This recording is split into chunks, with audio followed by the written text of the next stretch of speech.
Aloha and good morning, everybody. Welcome to CLIC Live. I'm your host, Craig Sullivan. We had a very special part one of a multi-part series talking about hotel construction and the development pipeline. We're going to start in California.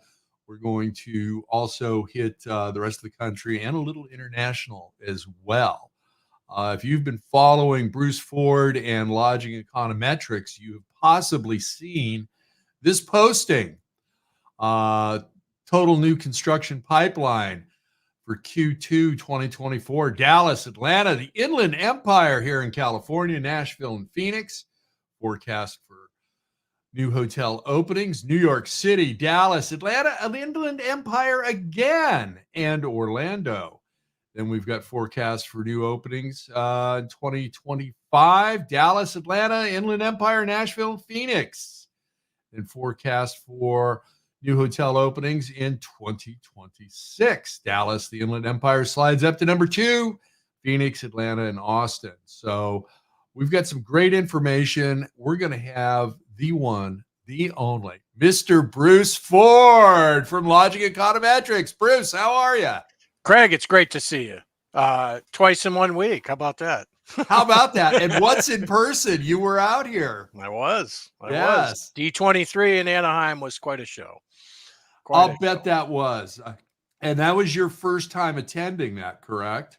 It was. And it was also the first year that they separated the event into kind of a trade show at the Anaheim Convention Center and evening events that they hosted at the Honda Center, which were one night for movies, one night for the theme parks around the world, and then the third night was the Hall of Fame, the Legends ceremony, which was awesome because they put in Harrison Ford and John Williams. So it was all about Indiana Jones and Han Solo, right? Yeah. So it was pretty cool.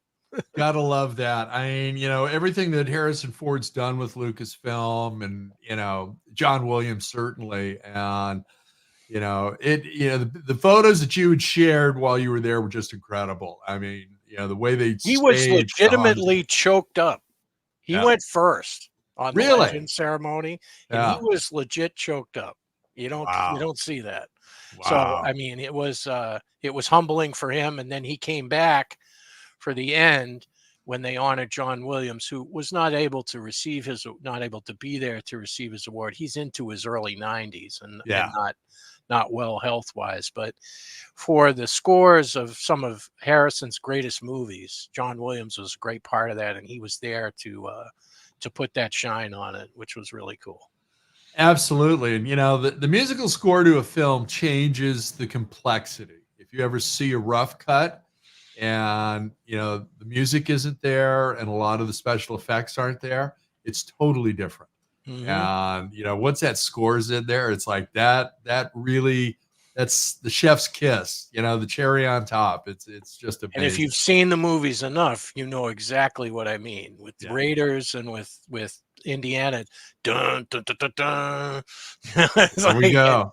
And it's really, it was really cool. So for Mrs. Ford and I, we enjoyed it. We had some lunch at a great little spot there in Newport Beach. And of course, we were doing our research for today's call, right? That's it. That was a business meeting. Absolutely. So, well, my friend, you've got all the numbers. You've got all the data. Let's talk about California. What's going on here? I mean, the Inland Empire seems to be at the apex of everything over the, this year, next, and the following. What's going on? Well, Craig, as you know, California has long been one of the highest unbranded or independent property counts anywhere in the world comparatively, in terms of just really having an existing independent supply. So as we have become more branded, and we've talked about this on the show before, there's been so many new brands entering the marketplace since 2017, and 75% of those brands are, quote, upper mid-scale and down, or, quote, the lower 2-star kind of stuff. I mean, we don't build any 2-star hotels, but the theory is that when you have a new economy hotel, that it comes out as 3-star. So many of those brands have not really broken into some of the Inland Empire marketplace before because, well, you have so much large unbranded supply that has kind of shouldered on.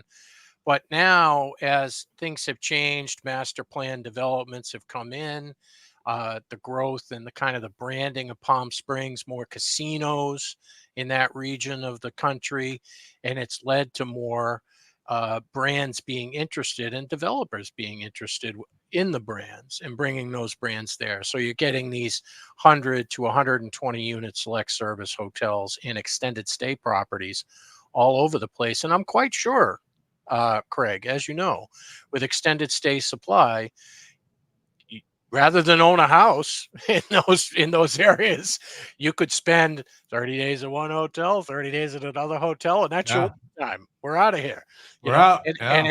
And you lose all of the complexity of owning the real estate. You won't lose all the complexity of managing a real estate from afar, and you get your summer travel. So I've had friends doing that now. They spend a month here, a month there, a month here in extended stay hotels, and then they go back home because they got through the winter. And they're geting their points, their rewards points. 100%. So that supports the rest of their year of travel that they want to do. So, I mean, that's a real thing. And, and if you've ever stayed in an extended stay hotel for a long period of time, it offers you enough flexibility to be a resident, but also enough flexibility and financial flexibility to go out to eat if you want, to travel away for a day or two and still keep the room. So it's a great option, and that's really kind of flooding the market out there in what is, one of the bigger resort markets in the world. But also you have that Olympic influence too, as we've just kind of completed the Summer Olympics for 2024. This is probably no news to anybody, but the Olympics are going to be in Los Angeles in 2028. And although Palm Springs is not next door, okay, it is in proximity, and you and I were talking about the light rail and that potential impact. But you have so many large, luxurious resorts out there that you'd almost think it has to be part of the usable supply during the Olympic Games. And that also goes for Anaheim, and that also goes for Orange County, and that also goes probably all the way out to Long Beach and kind of the regional area around. I mean, they're going to need the stadiums, they're going to need the arenas, they're going to need the room supply. And so we have a couple of interesting things going on. We obviously talked about the Inland Empire and their new construction supply, and certainly with the average size of property in the pipeline for the Inland Empire being about 112 keys, that signals a lot of mid-scale and a lot of upper mid-scale and some upscale. But then we also have a significant renovation and conversion pipeline out there too, where there's a lot of remaking and investment going on, because at the end of the day, the Palm Springs area did pretty well during the pandemic, because what did they have that nobody else had? Lots of area to spread out and lots of outside space, which we know hoteliers that had that benefited during the pandemic. And now they might be spending some of those rewards in renovating their property to remake them to the new standard that's out there. And of course, there's lots of opportunity for that. The prices might be up, but the availability of that and the opportunity to get into some of those brands that maybe you weren't able to do pre-pandemic are now of great potential. And getting into the Marriott Bonvoy system, I mean, just looking at that, I know we've said this before too, but I'd remind everybody that when Marriott bought Starwood, they were happy to say they had 80 million Marriott Bonvoy members, and that was a big number. Yeah. They now have 210 million, Craig. Wow. Okay, Amazing. and that's only 5 years ago. 5 years, yeah.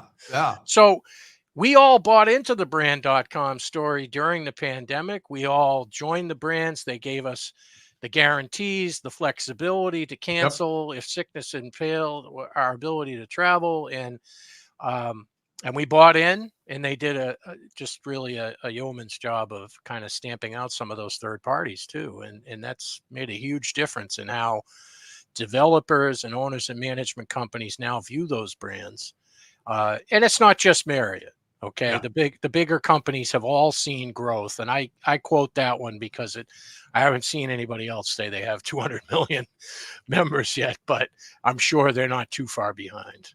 Yeah, no, and the other thing that I thought was interesting, that post-pandemic, you've seen a lot of the indie boutique hotels become soft branded because they've jumped on that bandwagon as well. They see the value in having not only the res system but the reward system as well, and in a difficult financial market, having the backing of a Marriott, a Hilton, a Hyatt, an IHG, and so on, makes that process a little bit easier.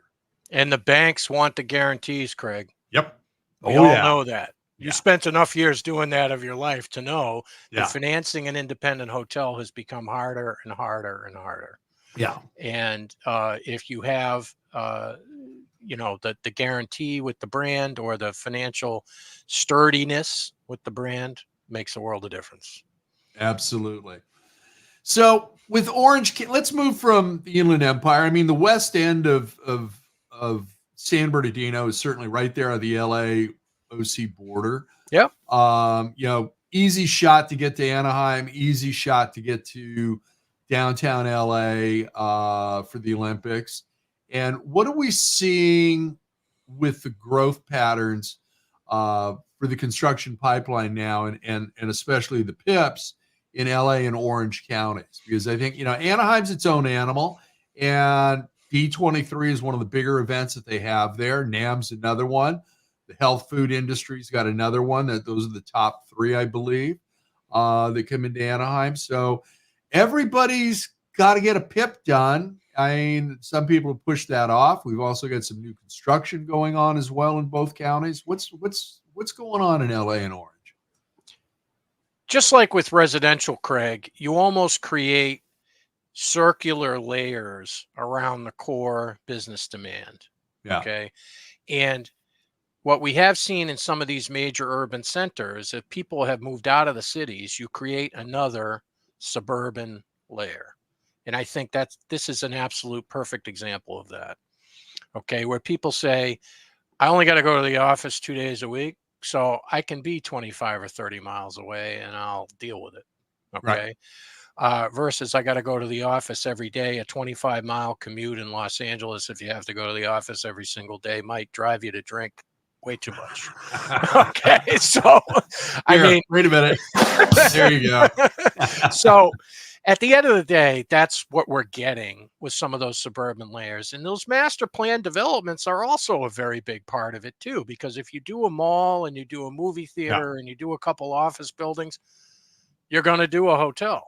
Okay. And even if there's any residential component to it, there's going to be 2 hotels.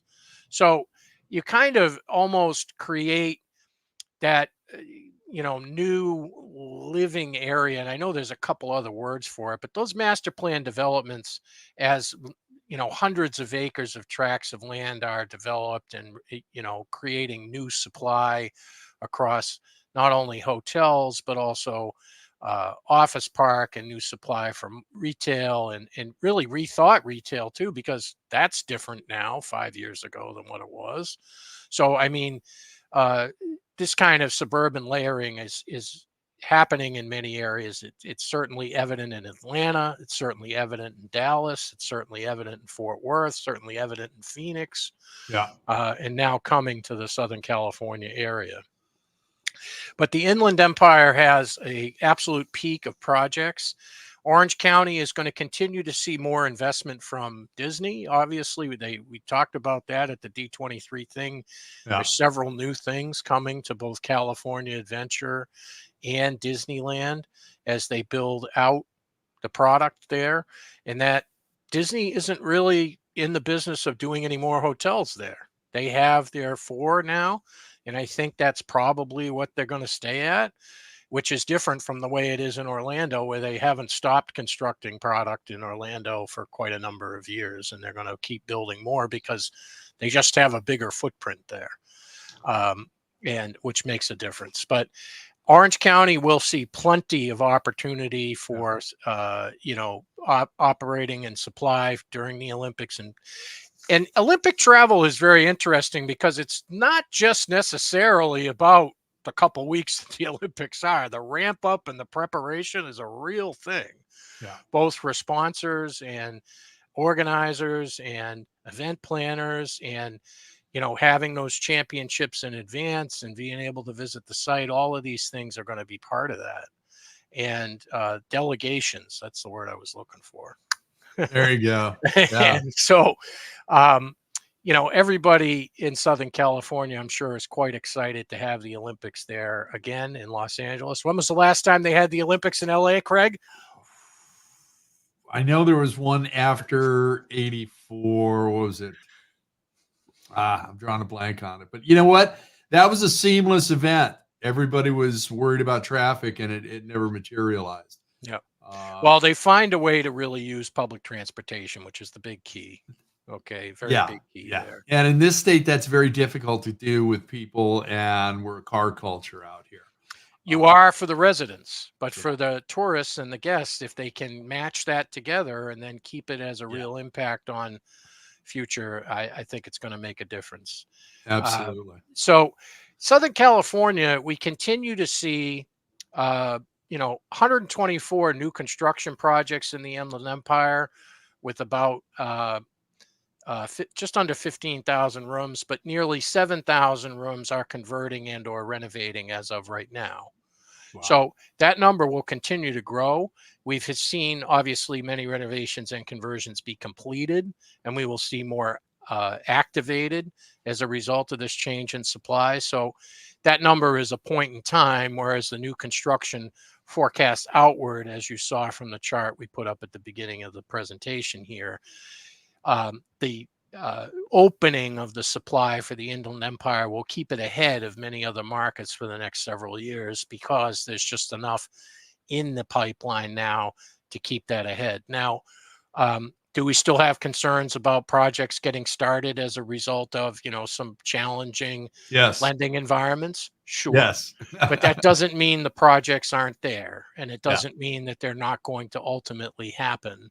Okay. We're just settling of the market, which has been occurring during 2024, is really kind of scheduled to take a switch here as interest rates begin to come down. So the level of interest is high, and the opportunity to own new assets is high, and the opportunity to renovate assets efficiently and effectively and create a better operating environment is also high. So investment, I think, in Southern California, if you were looking at a developer, owner, investor who's coming into the hotel industry, Southern California's got to be on the list, if not in the top 5, in the top 3. Okay, so LA and Orange. I mean, I was talking to a very well-known designer. All she does is interiors, 4 or 5-star properties typically. She's seen a big slowdown on PIPs and a few other things of late. They typically don't go into the select service, but she will do those for some of her better clientele. But the thing that I found that was interesting, she was telling me that architectural firms are offering those services at a highly reduced rate. Because they want their 4 to 5% on the construction and the overall architectural fees for everything, and they're basically giving away the interior design work. Now, is that going to create a bigger problem than what we have right now? Because we've got some GCs that are out of the hotel business. They're focused on multifamily and student housing. We've still got supply issues. What do you think of that? And then we'll dive back into LA. So I think in many of the markets in Southern California where you would have that full service or that 4 and 5-star product to do interior design, that market has probably passed. Okay. Yeah. And the reason that I say that is you could scroll back to any show we did last year. We talked about the getting ready to get ready in many of the convention markets for this year's demand, next year's demand, and future demand, because many of those hotels were limited staff, limited usage of the property, if you will, during the pandemic. And as a result of us coming out of the pandemic and this being a very good convention year, they're now getting used. So those renovations occurred, and in the past tense. Yeah. Most of the new construction is, in fact, that mid-scale and that upscale, or quote, those select service properties. Okay. So is there going to be another wave? Well, there was some cancellations in LA. There's no question about that, for big full service hotels that stopped or paused or slowed down. And we know ultimately that as we get closer towards the Olympics, somebody's going to pick that up. Somebody's going to finish it. It won't be left. Okay. But it's not a rush today. As LA still has some softness in the downtown market. Operating performance would tell you that you're reading in the marketplace, but picking those properties up for below replacement and finishing those projects is probably going to happen more often than not. I agree with you. And we've just had I did some posts on LinkedIn, a couple of boutique hotels that were basically closed down for renovation, and they've reopened. So we're starting to see that on that side as well. And then my favorite boutique downtown LA, Pacifica Hotels, the Wayfarer. Go save that hotel. They got a great staff, great rooms. Food and beverage program is second to none. Best latte in downtown LA is there. But they have a manageable number of rooms, Craig. They're not 350 keys. Correct. Okay. Correct. So there's a lot of benefit to people that thought about boutiques as really not big. Yeah. And not oversizing the asset. It's different from, maybe something like and I'm thinking of the hotel that's across the street from the LA Live there, the Fine Independent that's been there for 100 years. Yeah. I know. I was going to say the Lux. That's on one side, but that changed its name, and then you've got the Hotel Figueroa. It's now there we go, Figueroa. It's now an Unbound from Hyatt. Right. But that property, is big. I mean, it's really big. But what's the one thing that saved that property? Do you see the size of that iPhone ad on the side of the building? Right. Yeah. Yeah, that huge. Sells a few hundred hotel rooms a year, I think. Yeah. Unfortunately, that's going away. They won't have that income too much longer because there's a project going up where that car wash was right in front of it. That's going to be at least, I think, 15 to 20 stories. So do we have a loan out on that hotel yet, Craig? No. Okay. Not happening. You tell me when that financing goes through, and I will. So we're seeing more and more select service, and you and I both love the extended stay. Everybody's got extended stay brands now.